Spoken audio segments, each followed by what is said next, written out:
The eternal quest for boat speed. You know how important that last click of boat speed is. It's why we fight for every centimetre of advantage at the start line, because those centimetres of advantage can soon turn into tens and even hundreds of metres of advantage or disadvantage, depending on whether or not you manage to hold your lane.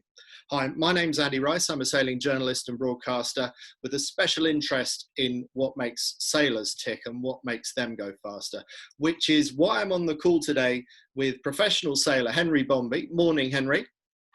Morning. Thank you very much for having me. Nice to have you on the call. And also with us, world and national sailing champion Ian Chips Howarth. Morning, Ian. Morning, Andy. Thanks for inviting us along.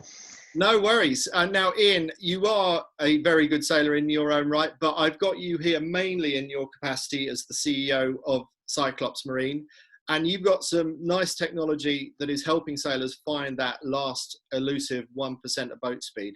But firstly, I want to turn to Henry and ask you to give us a brief rundown of where you've come from over the past decade and where you're aiming next. Now, you left school at 18, which is, I think, just over a decade ago. What were your goals at that stage, Henry?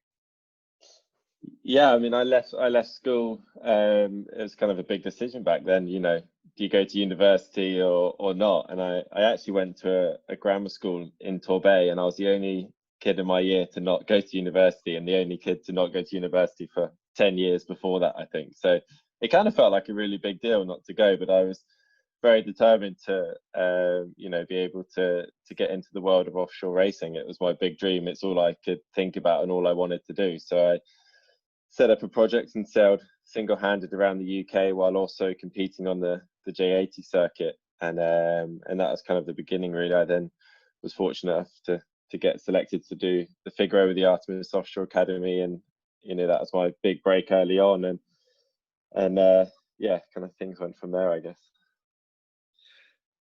So that is the topic for the day. Shorten your learning curve to world-class boat speed. Just confirm to me that you can see my screen, guys. Yeah. Okay, excellent. So yeah, that we've spoken a little bit about ourselves. That's who we are. This is one of the highlights of your career so far, Henry. This is the Volvo Ocean Race. The big photo, that's you rounding Cape Horn. Just tell us what that experience felt like. Even looking at the photo now, puts a smile to my face. I mean, obviously it was a childhood dream to do that leg, and obviously we lost fish along the way. So it was an incredibly emotional moment. I was very nearly did end up not doing that leg, actually, but kind of. It was even with it like 3 or 4 days before the start, it was touch and go. But I remember the moment Dee said that she was going to be bringing me on the leg, and I was able to do it. And it was just the most amazing experience. We had 8 to 9 days of 35 to 50 knots. Winds never dropped below 35 knots, just hammering downwind. Hail for 3 days, which sounds horrendous, but it was just the best driving and the best sailing I've ever done. And when you round the Horn, there's nothing like it, because you know that life's going to get a little bit easier from then on in. Right. And sailing with some really impressively experienced people on board. Dee Caffari herself, the skipper, and I see Brian Thompson is in that photo as well. So you've sailed with some of the offshore greats, which can only have helped your own sailing. Yeah, I mean, that's a massive, when you're doing your first one, I mean, to have those two on board, they've probably done, well over 10 between them. So, it was, we were just a young crew of a lot of young guys and girls that were, we've been building up to that leg. It was definitely a big leg for us and stuff. And it was an amazing time. And still, as I say, whenever I see that photo, it brings a smile to my face for sure. Well, you're in a big team there as well, which I think also helps, but you've done it the hard way with the Figaro. Just tell us why you wanted to get involved in the Figaro and why you kept on coming back for more, because you did quite a few. Yeah, I did 4 in the end.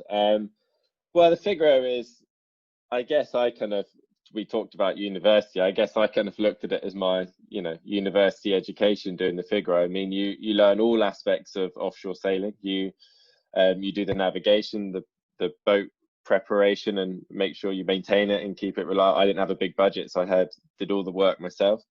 You're the trimmer, you're the driver, you do absolutely everything on board. So you kind of become a jack of all trades, master of none. But it means that whenever you sail on other boats, you have the skill set in each area to be able to do a good job. I mean, I sail on a mini maxi, and I'm always, whenever someone's injured or there's a job, I'm the guy that they move around into other places. And I like the fact that I can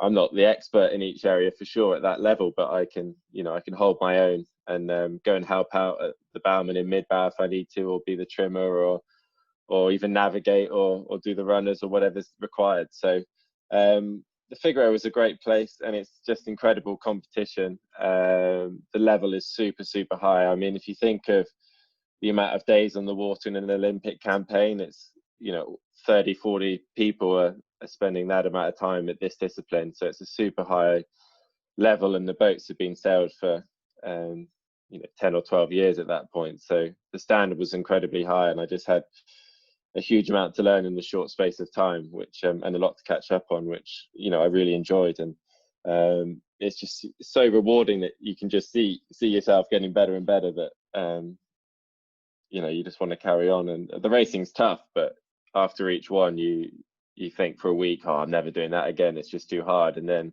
you get home and immediately you start thinking about, next year I want to focus more on this, and I know I can make gains here, and boom, you're straight into it, wanting to go again. So that's the cycle you get into.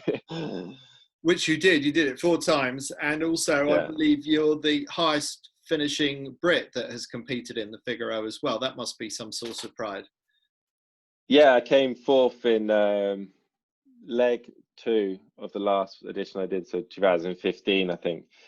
And I mean, that's that gave me a huge amount of confidence. It was actually the interesting thing, and for this topic of this webinar, is quite kind of a good story to talk about, because it was basically a long downwind light VMG leg across the Bay of Biscay, and in January, in the beginning of the year, it was my biggest weakness. I mean, we would go and do races, and we'd be going from the Glennon Islands back to Port La Forêt where I was training, and I would lose half a mile in an hour or 2 hours of sailing. And it was just, I was not just slow, I was like unbelievably bad. I just so it was an area that I really focused on. What was your best guess about what the reasons for your boat speed deficit were? Well, as I think we'll get onto, it's a combination of everything. So my rudders were trimmed wrong. I had I measured I measured my spinnaker pole, and it was the spinnaker pole I had, which I used because it looked nicer, it was in nicer condition than my other one, was actually 3 centimeters shorter than the class rule. So I wasn't getting as much. The kite's designed for that leg for spinnaker pole. I wasn't getting the right projection, and I spent a lot of time choosing the right kite for the year. I went higher risk on having a softer material which flew better in lighter winds, because I knew it was a weakness, and designed my smaller kite to be focus on a reaching angle rather than have two, because in the Figaro you have 2 options, where you have 2 kites, big and a small kite, and you can either have a big kite that's quite robust and then a small kite that is basically a big kite to if you break the big kite, or you can do what I did, which was to have a big kite which is for light VMG sailing, and then have a small kite designed flatter for reaching.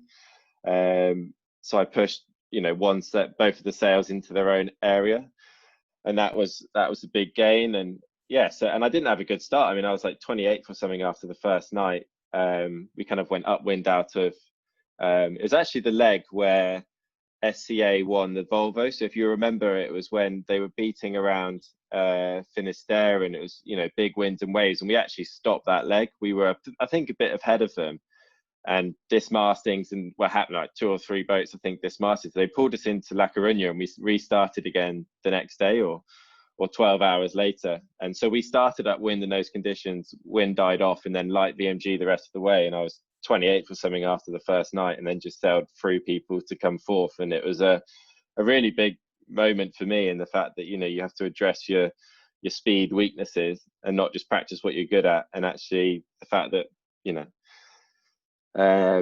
performance is not just one golden bullet, it's an accumulation of everything. And that was a really good lesson for that.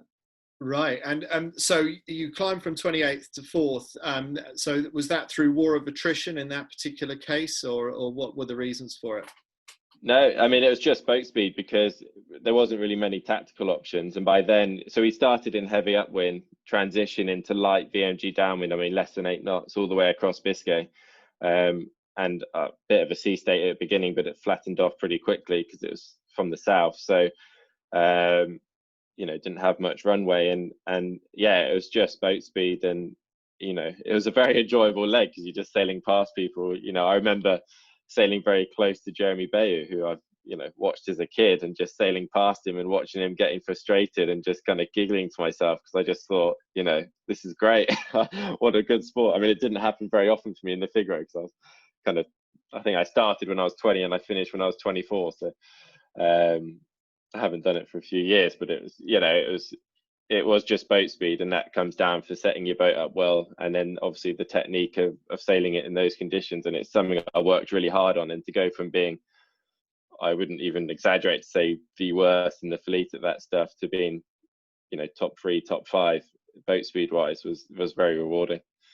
Chips, you've had your own level of success in small boats. That's what I'm aware of anyway. Tell me if you've also done it with lead under your boat as well. But one of the best dinghy sailors in the UK, winner of the Fireball World Championships. I'm guessing you might have won the GP14 World Championships back in the day as well. No, I never. No, I won the Enterprise World Championships crewing for Richard Estow, and I had a few Enterprise Nationals, and I never won the GPs, but I did race them a lot. Yeah, well, you probably won the Nationals, you're just not telling us. Exactly, and I pushed a bit of lead around. I did a lot of J24, Melges 24 sailing as well.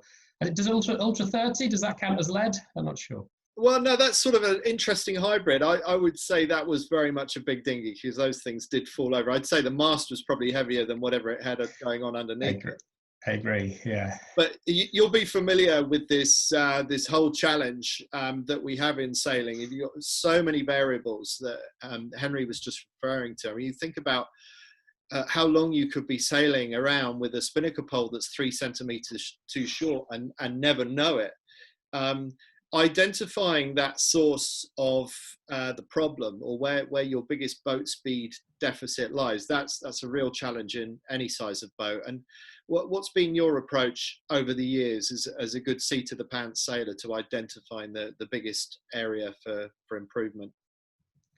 It's interesting listening to Henry's story. I think made me really reflect on a Fireball Worlds I did in 2009, where I was sailing with Viv Townsend, who's an old friend of yours, Andy, and we realised we were reasonably short of time in our campaign, so we just documented what were the critical things that were going to make a difference. And we just worked on those. So we made that decision in January, and it was a combination of rig, all the things Henry's talked about. You know, we just made sure we really worked on the rig, our boat handling, the hull, the foils, and there were probably elements that we just because of time constraint we ignored, but we just made sure we got the basics bang on, and we ended up winning that World Championship. And I remember thinking when we won it, was just that it was almost the fulfillment of the project was more rewarding than winning a world championship, because we just made sure we ticked all the boxes we could with the time constraints we had, and it was just getting those basics right. But that's extremely rewarding. I'm not sure if that quite answers the question, but we did just try and break down the elements to the key critical ones. So in the end, it becomes a project management exercise, the way that you're talking. And if you get the project right, then you end up standing on top of the podium, or maybe on either side of the winner. We can still consider that to be a success.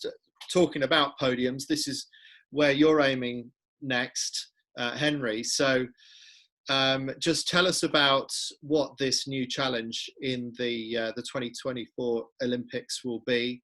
And some of the specifics I've alluded to there. I've called it mystery boat here. That's my words, not yours.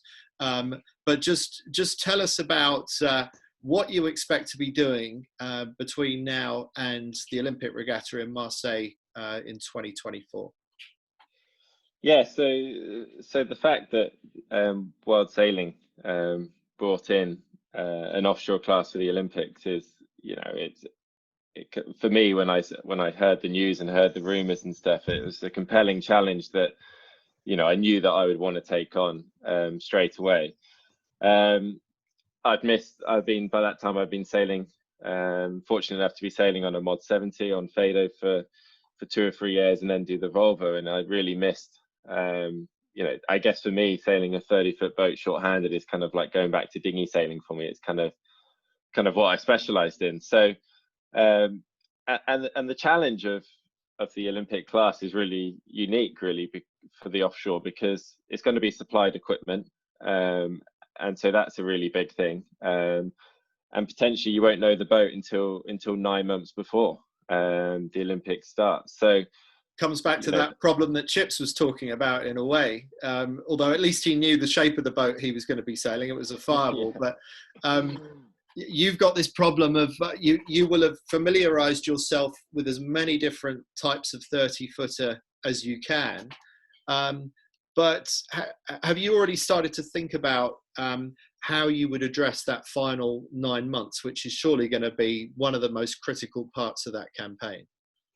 Absolutely. I mean, you know, there's a lot of talk about making, you know, choosing the boat later because it gives people the same amount of, you know, it condenses the period of, you know, learning a boat to give other sailing nations that aren't, you know, as well funded as GB or Australia or America. And but I think it's actually the opposite, because, you know, if you have such a short amount of time to learn the boat, then, you know, the teams that are well funded and have the tools and be able to learn a boat quicker are going to learn it better and more thoroughly, and therefore be faster. I mean, if you look at the Volvo, we were still learning how to make the boat faster in the last leg of the race, and that was 9 really identical boats, having done 2 laps of the planet, you know, always in sight of each other, like 100,000 miles or whatever it is, 90,000 miles.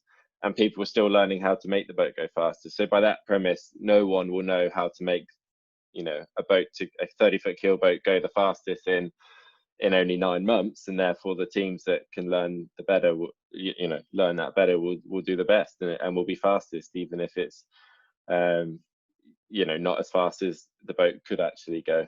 So you better top up on your sleep for the next couple of years, because you're not going to be able to sleep for those last 9 months, are you? I mean, every waking moment will be absolutely critical in getting up to speed as much as you possibly can.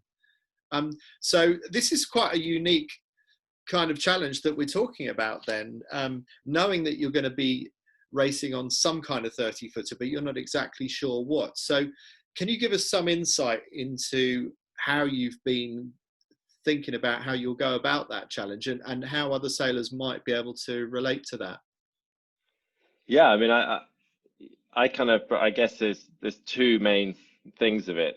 You need to be fast and you need to go the right way. So that's kind of how I've broken it down. So there's learning the area, and the Mediterranean is a large area. So, you know, to be able to do a lot of sailing there at the right time of year will be key. And you need to learn the boat and be fast. I guess it's 3 areas really. So there's be fast in the boat, there's go the right way, but then there's also be good at the discipline. And we don't know the boat, so we can't specifically know how to be fast at that, but we can learn the process of learning a boat and being efficient at that, and we can learn the discipline, and that's what we'll really focus on. And we'll do as much sailing as we can, given the opportunity in and around Marseille and the Mediterranean, because it's kind of between Corsica and, you know, the west coast or the east coast, sorry, the west side of the Med, the east coast of the Med that we could sail in, and anywhere around there. So you know, they're the kind of 3 areas, and we'll focus a lot on the discipline side over the next coming years, because, you know, no one's ever gone into the Figaro and wowed anyone in the first year. It takes time to get good at short-handed sailing. There's just so many facets to it. You know, typically you see the French programs, Massif and Credit Mutuel and stuff, that it's a 4-year program and they expect you to do well in the 4th year. So and not really beforehand, other than showing glimpses of what you can do. So yeah, starting now on the 4-year journey of the discipline, I think is it's time that you can't get back. So you've got quite a lot of experience for someone who's just 29 years old, but it's interesting to see that older sailors like Nick Maloney and Adrian Cahalan have teamed up as a potential Australian candidate, two really, really experienced round the world racers between them, and both in their 50s as well. So got some years on you. So it'd be interesting to see how you young guns shape up against those that have all those sea miles and years of experience underneath them. How do you fancy your chances there, Henry? Yeah, no, I mean, it's not, I wouldn't say it's a young man sport, it's an experienced sport. It's a technological endeavor, I mean, for sure you need a certain level of fitness to be able to, not hurt your back every time you're moving around a boat. That can be, it could be sailing in mistral conditions in and around Marseille, close to the coast, chucking in lots of maneuvers and not much sleep. So, I don't think you'll see many people that are not fit 50-year-olds, but I think, it's an experienced sport, and they've got much more experience than I will have. So it's, it's going to be people. I think you'll see this medal will be won by experience over youth, like a 49er or something, and the Finn, for example, where it's very physical. It's not going to be that for sure. So I think there won't be any age disadvantage, and I think you'll see a lot of experienced people getting interested by it. I mean, I saw Ken Reed has been doing it out in the States and kind of tipping his toe in the water and stuff like that, and I think that will be a trend we'll see a lot of, if I'm honest. Yeah, and everyone thinks that the gold medal is already around France's neck, that the host nation's going to win that gold medal, but we've seen that said so many times before, and it doesn't work out like that. I can see Chips nodding in agreement with that. So I think there's an awful lot of pressure on the French because they are the obvious shoo-in to win the gold, but especially in the Mediterranean in the summer, I think anything could happen. So it's going to be a high pressure game. Now, so Chips, Henry's challenge is he's got to learn as much as possible in as short a space of time. Now, I think the other day when we were talking, you referred to a quote by the guy that's been behind the technical success of the British sailing team for many years and now works at a wider level for UK sport. That's Peter Bentley, really good analyst of what makes boats go fast and a great backroom innovator. Just remind me what he said, that there were two things on your boat. If you could get those right, you pretty much get everything else in the right place. Yeah, so it's a really intriguing comment. He said, if you get your forestay tension and your rudder angle right, you're probably more than 90% there. And I thought that was a really interesting sort of simplified view of what it takes to be nearly there.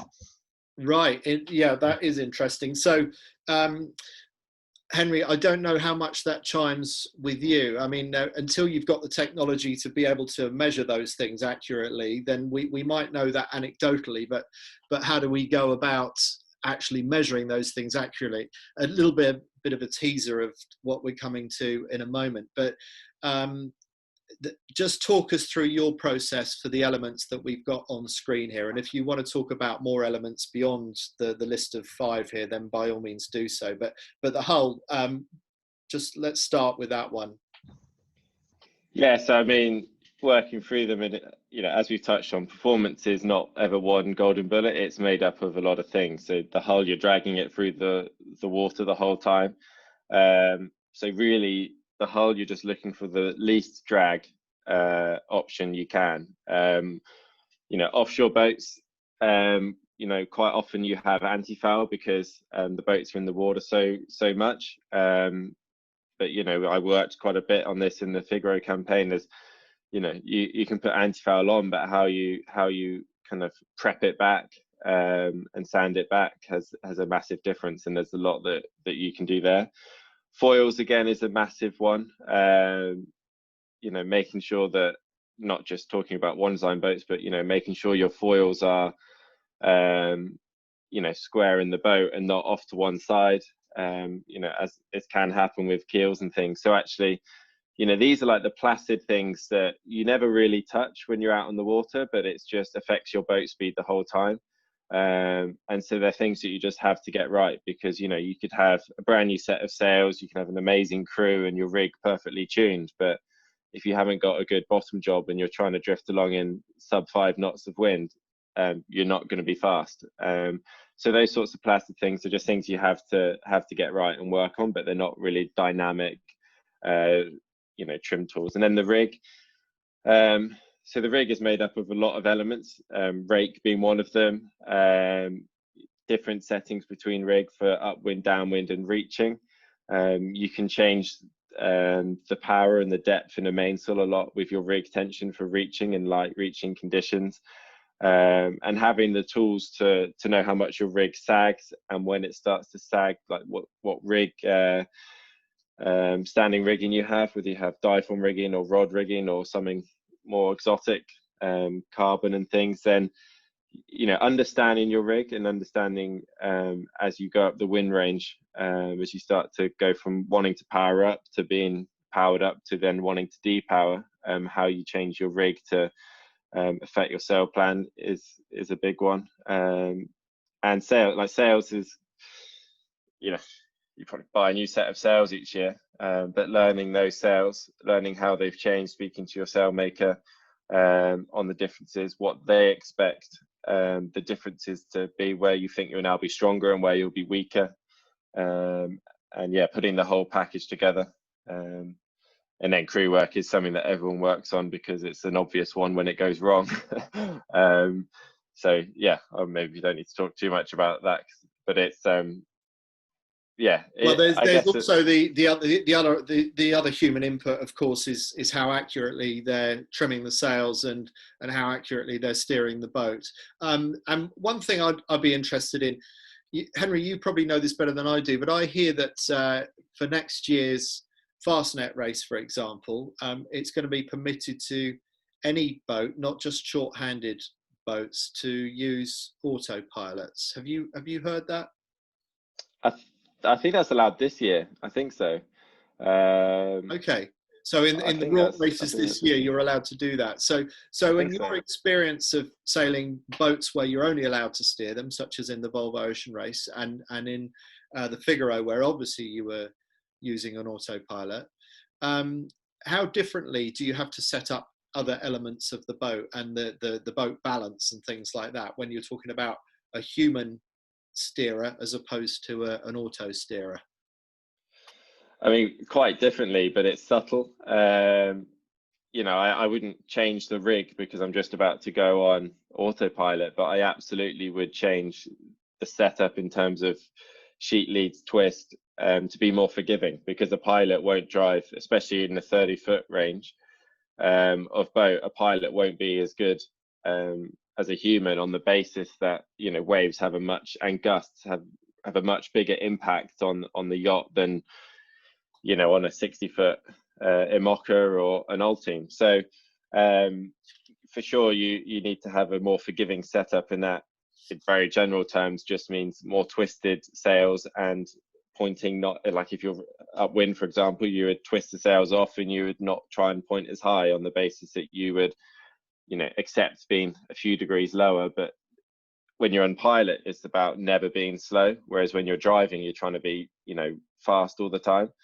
Whereas on pilot, you just don't want those high, slow moments while it regathers, or heeled over trying to go too low where you're just slipping sideways on leeway. So you're trying to set up a more average, especially solo. You have to do other things. You have to get some sleep. You have to look at the nav, and you have to eat and drink, and you have to tidy the boat stack in the Figaro and things like that. So you have to be able to set up the pilot, and it is quite, you know, it's subtle, but it's, you know, you don't just put the pilot on and walk away. There's every time there'd be some changes that would be made before putting the pilot on.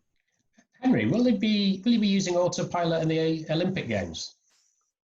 I don't think so. I mean, everything I've heard has been that they wouldn't like it, because I guess it's another area of development, learning the pilot, but also, it doesn't look very good if the boat's sailing by itself in this.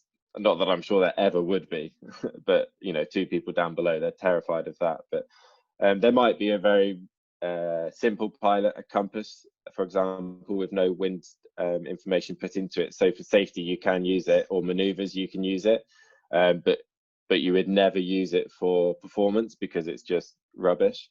I think that could be a happy compromise, but I'd be quite happy for there not to be a pilot with two people. I think, I've done a lot of sailing solo, and the standard that there'll be at the Olympics, there'll be some very, very good people there. So there'll always be one person driving, which means one person can do everything else, which is the exact scenario you're in solo. So I don't think there's any need for a pilot, if I'm honest, but okay. I'd be happy either way. 72-hour race, is that the target time? I've heard a few different things, but the one that seems to be the most common is 3 days, 4 nights, that sort of area. Right, okay.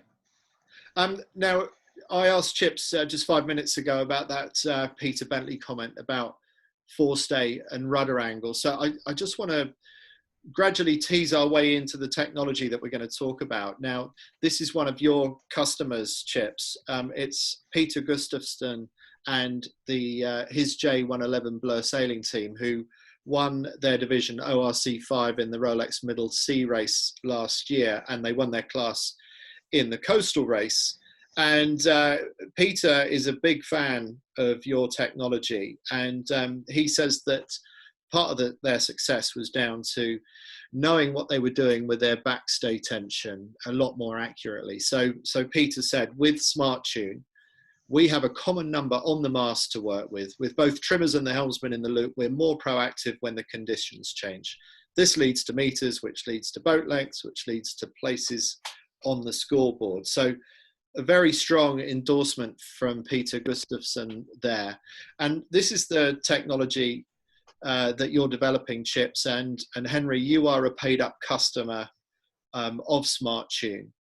And I see that you're not the only Volvo Ocean Race sailor that's a fan of this technology. We've got Stu Bannatyne here, 4-time winner of the Volvo Ocean Race, who says that matching forestay tension to the wind and sails is key to upwind performance. So it ties in with what you were saying earlier, Chips, about what Peter Bentley was saying as well. So Henry, let me ask you, as an active user of SmartTune, when you first started using it, what your expectations were in terms of what you expected it to help you achieve, and what your actual experience of the technology has been so far.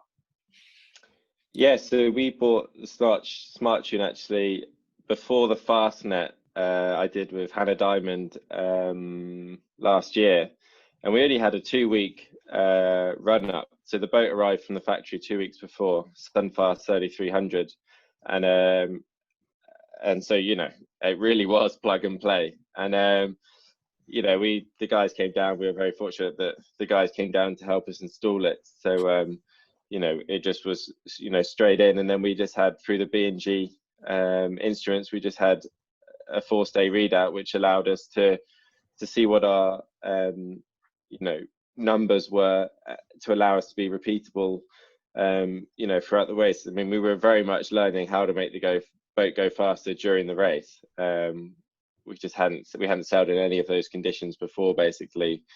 So we wanted to get as much information and tools on the boat as possible to allow us to learn during the race, and this was a key part of that. I mean, all of the sailing I've done on the Mod 70 on Figaro and during the Volvo and in the Mini Maxi fleet, you just have numbers coming out of your ears, and it was kind of bizarre to try and make decisions on the boat without these numbers. So we kind of actively sought out a product for this market, and a product in the market for this role, and SmartTune was the obvious choice, and it worked brilliantly for us. I mean, it was it's so much so that we've now got other projects and ways that we can use these products to help us going forward. So let's come on to those other ways that you're using it in a moment. Here's a SmartTune installed on the forestay of a boat. When you were sailing the Sunfast 3600, just tell us about the installation process and the setup process. Well, I don't think I was actually there because it didn't take very long. I think I was away from the boat for half an hour and it was done. But it was very easy. I mean, it's the whole turnbuckle. So the whole turnbuckle comes off. I mean, Chips, maybe you can think so because I wasn't there, but the whole turnbuckle comes off. That one goes on. And obviously you make sure you have the same settings for your rake. And then there's a sensor that picks up the signal and talks to the instruments. I mean, I'm not an expert, but it's a testament to how easy it is to install that it didn't take them very long to do it, and I missed the whole process. But well, Chips, talk me through it. So I've just bought a second-hand Sunfast 3600, one careful owner, and I want to put a smart tune on the boat. How do I go about doing it? What do you need to do?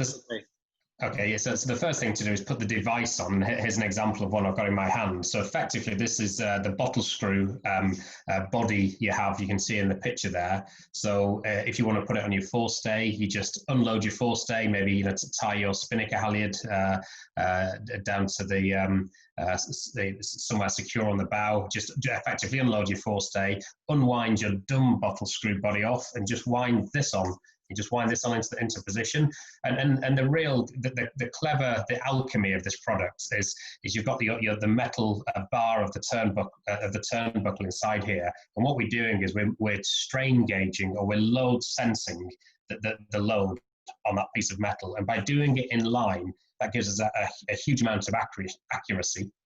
What we're then able to do inside here, and this is where the real brains of the business comes in, is we then convert that strain gauge measure to something digital, and then inside here we then Bluetooth communicate it.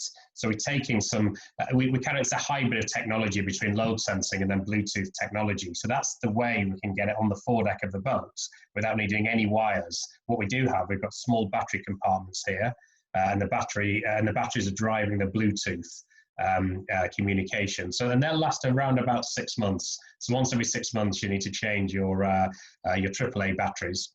And then what happens is that Bluetooth signal can go to two places. It either can go to your phone. We have a phone app, so straight away you can see your rig tension, as we'd call it in our dinghy language, or your rig loads. And I'm going to put this down, and that's accurate to around about half of 1% accuracy.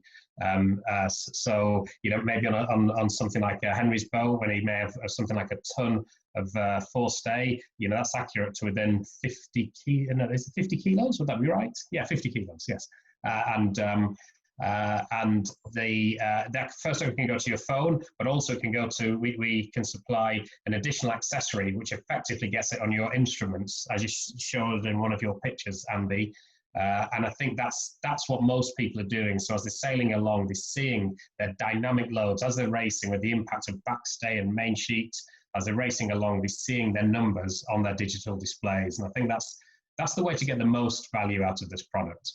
Just on those numbers, I'm not very good at my sums, but I think that half of 1% of a ton would be 5 kilos. 5 kilos, sorry, 5 kilos. Accurate, so yes, sorry, 5 kilos. So in a ton of load, we're accurate to within 5 kilos. Sorry, I got my maths wrong there. So 5 kilos is an impressively small number when you're talking about a ton of load.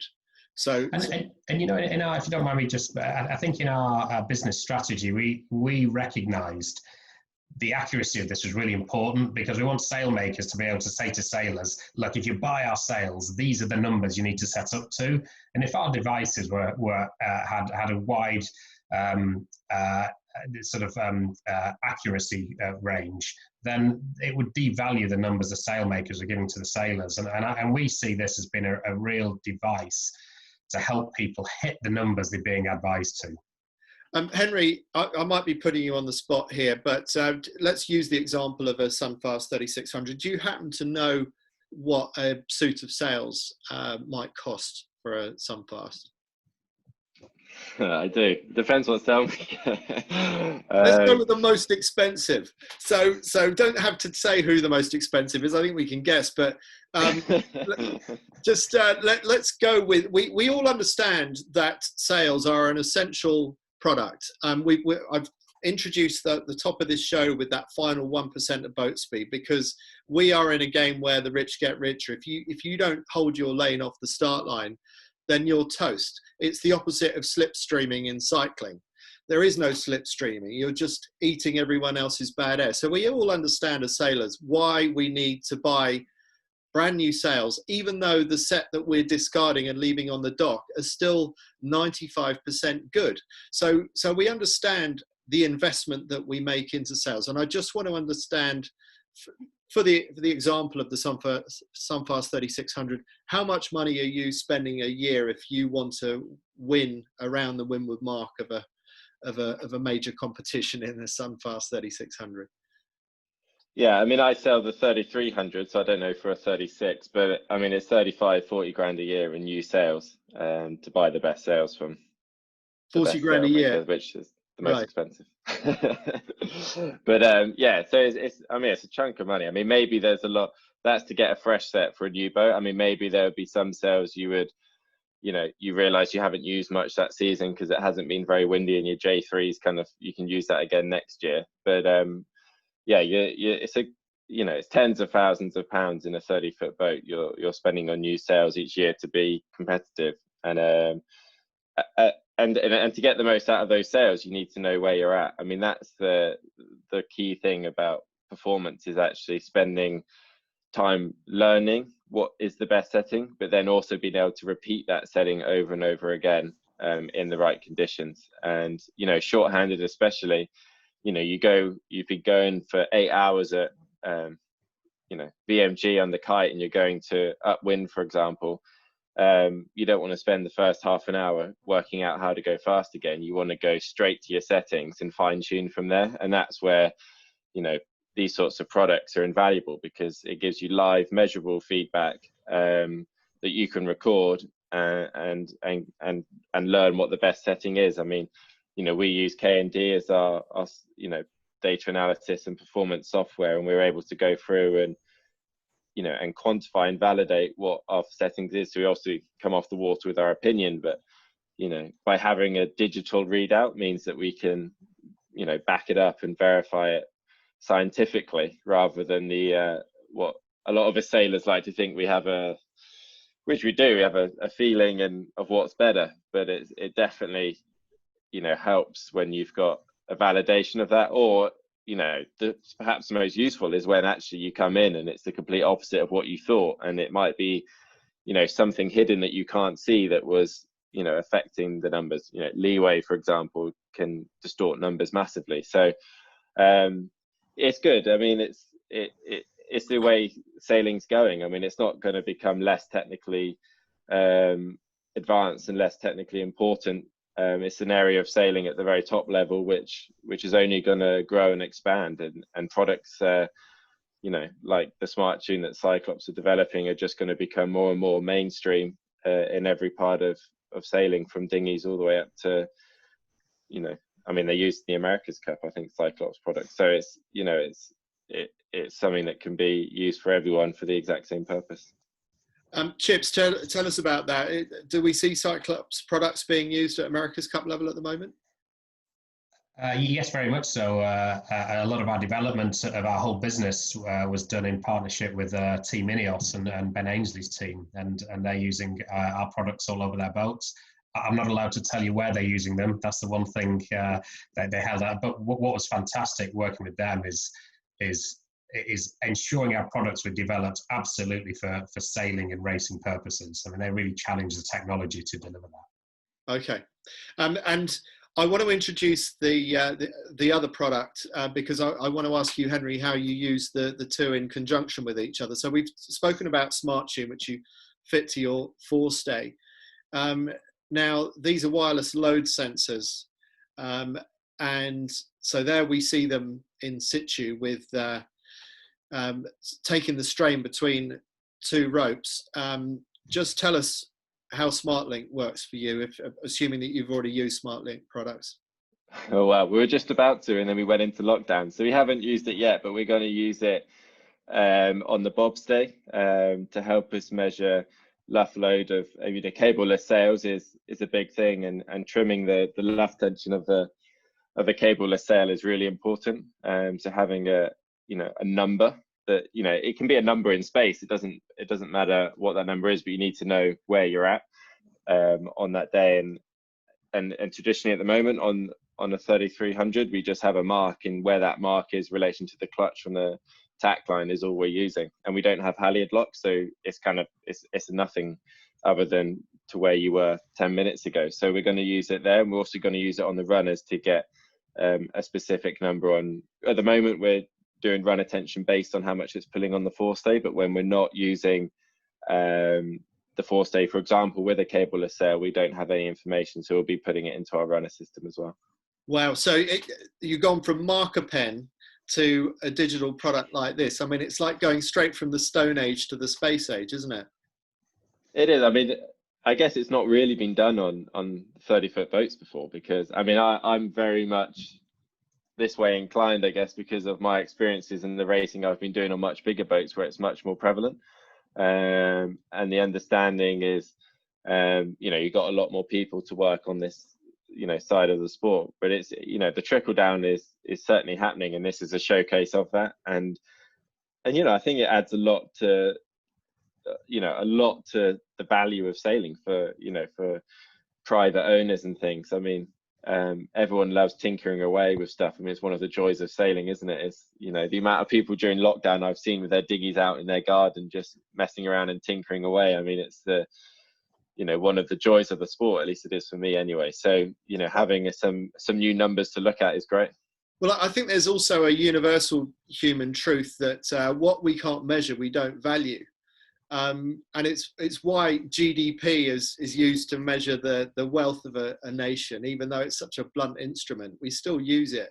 And then to go to another extreme, Strava. Look what the Strava app has done for cycling, and how the mammals that cycle around the South Downs in our neck of the woods, they're all hooked up to how fast they're going. They got power meters on their bikes that they spend 700 quid just on the power meter to measure their wattage that they're putting through their legs. So we love numbers, especially us blokes, I think. But probably anyone who is obsessed with speed is obsessed with numbers. And here you've gone from marker pen to something as sophisticated as this. At least you will do as soon as you get out of lockdown, Henry. Chips, Henry's given us some insight into how he's planning on using it. What, if any, other applications are there for SmartLink? What's amazing about SmartLink, say compared to SmartTune, which is really restricted to your wire size. That's one of our bigger ones, and it's kind of exciting to show you our new tiny little sports boat version here, which is going to be amazing. So this tiny little device here is going to be able to go on but this is very restricted to wire size. But this is our small sports boat one for things like J70, SB20s. This is coming out next month. The great thing about SmartLink, it's almost unlimited because it's limited just by the load. So we've got everything from moths and 470s using this through to, I think as Henry said, bobstays, runners, backstays, main sheets. We've got multi-hulls using them on their main sheet loading because it's such a critical setting on multi-hulls. And through to, we've even got sail makers actually sewing these into sails and creating smart sails. So we've got head sails from them sewn into the head and the tack and the clue of sails to create this sort of intelligent sail. And we've even got some of the bigger ones being used just on crane lifts on super yachts. So these have almost anywhere you're using a piece of rope, you could use this. And we're actually developing it with somebody who wants to use them on their kite sheets. So as that on their asymmetric kite sheets, so as they come out of a jibe, they want to be hitting the sort of the load settings they were on the previous jibe, so they can just hit their numbers straight away without that liaise between the trimmer and the mate and the helmsman about, are we too high, are we too low, are we soaking? You'll actually have an analytical number to help you with that conversation as well. So I just see this having an unlimited use. And like I say, Team Ineos is using 8 of these. I can't tell you where, but they're using 8 of these SmartLinks on the boat somewhere. Right, okay. Henry, can you see that some of them will be permanently installed? Maybe you'll have one permanently on your bobstay, but others you'll be swapping in and swapping out from the main sheet and the jib sheet or whatever, just to give you an idea of where to put your black marks, but you don't really need a smart link there full time? I mean, I'd have them full time just because I like tinkering with numbers, but we get as much of them. We plan to have a fair few of these all around the boat because, you know, we might not, I think your point is it might not be relevant and might not be the biggest performance factor of the day, but yeah, I mean, it's an incredibly valuable thing. I mean, you know, the kite sheet's a really good example. I mean, a lot of the conversation and the speed link between a trimmer and a driver downwind is on how much pressure they're feeling through the kite sheet, right? And actually, if you can, you know, it's probably not going to be something where you say in 10 knots we have this much tonnage through the kite sheet, but you know, you can say, you know, a driver, for example, can see the range that they're working in on the day, and if it's not too gusty, you can actually lock into something that's, you know, if you locked into heel angle and that, you're probably going to be going pretty well downwind on a stable day. So yeah, I mean, there's just so many uses to it. And I think there'll be new uses coming up as people try chucking them into different places to get, you know, information on things. And as you say, there might be scenarios where you just chuck it in for a bit to learn something, and then you can put, you know, go back to your mark and try it somewhere else. But you know, I think these smart links in particular are going to be, you know, used quite widely within the sport to help people, as we kind of touched on at the beginning, help people learn their boat quicker and more thoroughly. You seem to be. I have to share with you. So sorry, I have to share with you, Andy. We've got an Olympic coach who's going to order one to put on a laser toe strap, so he can monitor the wattage output of how hard the laser sail is hiking. So I think it could be popular with the coaches, but I think in that instance, it might be really unpopular for the sailor. Yeah. Oh God, that's brutal. But funnily enough, that was leading into another question I had for you, Henry. You're obviously you're fully paid up fan of Cyclops technology, but do you think that some sailors will feel threatened by the accuracy of these measures, that somehow they feel like they're being undermined, and that those seat of the pants sailors might be concerned that this might be impinging in their territory? Wow. I mean, if they do, then they probably won't survive very long, I would suggest. But, you know, I think I've quite early on in my career, I mean, there's always this kind of sailing as an art form. And I think I've always viewed sailing as one big science project. And that kind of element is what really excites me, of testing new ways, trying to find ways to get better and validating it and using science to come up with, you know, things, not just people's opinions. And yeah, I think for sure there might be some that, you know, on a fully crewed boat, if you've got some young guys trying to bring this sort of technology and it proves that one of the older members of the team actually isn't as good as they think they are, that could be an issue. But, you know, any top level team is just going to be trying to get better, and they don't really care how. And this helps you do that. So, you know, speaks for itself. I think, Andy, I'd like to throw maybe a sort of variation at that. You know, if we've got an owner who's investing, you know, 35 to 40,000 pounds a year in sales,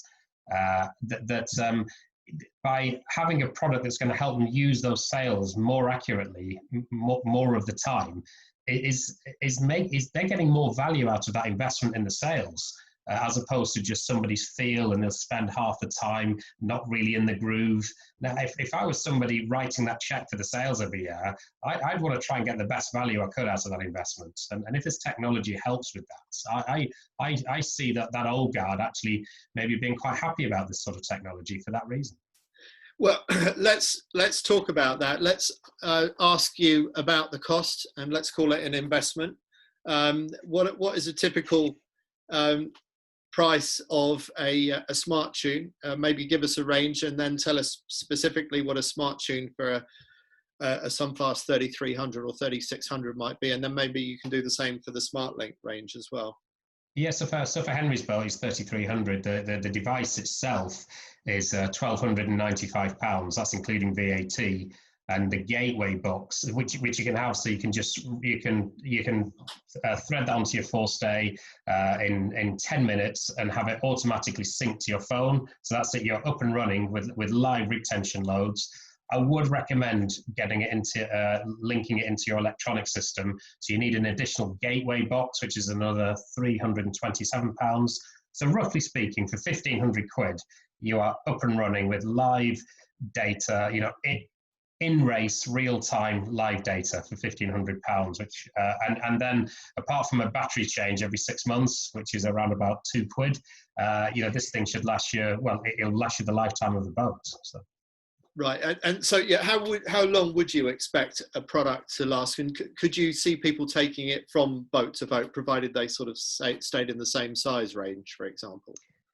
I think definitely with SmartLink, I do see people having a SmartLink in their pocket and jumping on board. We've already got coaches saying, I'm going to carry it with me when I jump on a boat. It's sort of almost adding value to my coaching output, because I can jump on the boat, chuck a SmartLink in the backstay, and I can be showing the skipper on my phone straight away about the impact that they're having. So I definitely see SmartLink.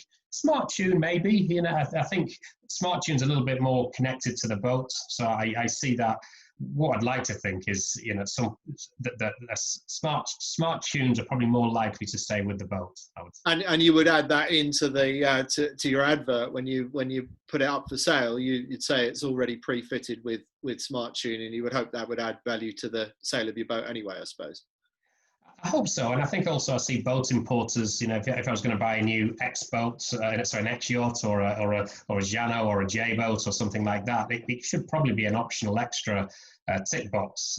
If you're going to be buying the sails and all the electronics are usually an upgrade option, and I see it sort of in the sphere of the electronics. And if we just talk about electronics, and I think you've seen over the last 20 years the technology warfare that's gone on between people like B&G and Raymarine, and then Garmin have come into it, and the quality of data achievable on electronics packages now is outstanding. And I put that down to a lot of years of really high quality competition. Whether it's wind speed, GPS positioning, hull speed, it's an outstanding quality of data. Yet you look at it right now and you say, well, what's the data on my rig? And you have absolutely nothing. I think this technology is just helping the world catch up. And the great thing is it feeds straight into the processes of all of those brands. So it's just adding rig data to all the other outstanding technology that's been going on in this sphere of electronics on boats. Right, and Henry, you mentioned KND earlier as your data analysis guys. There are various other players in that market as well. So any other names we want to throw in there that Smart Tune and SmartLink would work well with? No, because KND support the program, so fair enough. That's the only one we're going to mention. But Chips, if you want to mention any others, then just to give us an idea of where that. This is not just the Henry show. This is also your show. Yeah. I think if I could just take a minute, maybe. I think where this technology is really interesting is probably three areas. That the first is, so I'm on my J70 and I stick this on my forestay. It just means on the dock, when I want to go through my static rig settings, I can get a really accurate digital number, and I can store that in my phone, or I can have it on my instruments. And I think that's sort of value number one. I think number two is a lot of what Henry's talked about, which is as you're sailing along, you're seeing the dynamic number, your in-race number with the impact of the dynamic controls, forestay, main sheet, and I think that's going to be the new revelation to that sort of sub 50-foot racing world, that we get that dynamic number. But this third element is a really new thing, where there's these technology brands like K&D, like Expedition. There's another one called SailNord, and a fairly new guy, I think the new kid on the block. And what you're able to do is take this information out of your processor. So it's all that amazing electronic stuff I was talking about, GPS positioning, wind speed, hull speed, heel angle. But but what we're able to do is add more data into that analysis software. So what you're able to do then is get just a higher quality of analysis output, because we're just one small cog in the information feed into these things. But the idea to be able to finish your racing and then crunch your data And some of the output, I think in some ways, some of the best technology going on is happening in that post-race analysis software, where you can just crunch what were your fast settings of that day and what were the good strategic decisions and navigation decisions you made during that day. And it's a whole element. When I look back on my sailing career, and fortunately, Andy, I'm nearly as old as you. So, when I was doing Olympic sailing back at the Sydney Games in 2000, I mean, the game has just moved on so much in this technology field. It's great to see what people are doing. And I really like what you just said about coaches carrying a smart link around in their pocket as part of the sort of the value add of what they do.